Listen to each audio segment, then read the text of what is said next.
الزمالك بيتعادل مع الجونة في الدقايق الأخيرة بعد ما كانت كسبانة 1-0، وفي الدقيقة 86 بيتعادل الجونة كمان جاله كورتين في العارضة كان ممكن يفوز بالمباراة.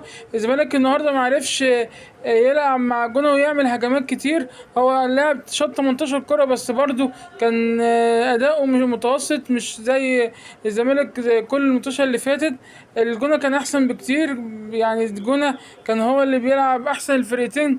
الماتش كان رايح جاي بين الفرقتين، بس الزمالك بيتعادل، واعتقد ان هو خايف اللعيبه خايفه تصاب بسبب ماتش القمه اللي هو ان شاء الله هيبقى يوم الاثنين الجاي. والزمالك كده بيفقد نقطتين في صراعه مع الدوري، والاهلي بيقرب ليه وبيراميدز بيقرب ليه. وكمان لو كانت مصر كسب امبارح ماتش فاركو كان برضو المصري كان هيتقرب ليه. فكده الدوري بيشتعل بين الاربع فرق، وكمان معاهم سيراميكا ومودرن برضو لو فازوا.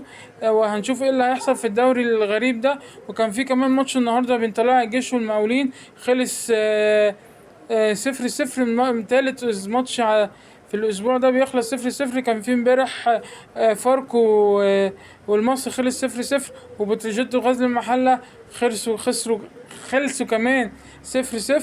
والدوري مشتعل، وهنشوف بقى ايه اللي هيحصل. وكمان في ماتش طبعا اتأجل، ماتش بيراميدز، فهنشوف هيحصل ايه في الدوري المصري.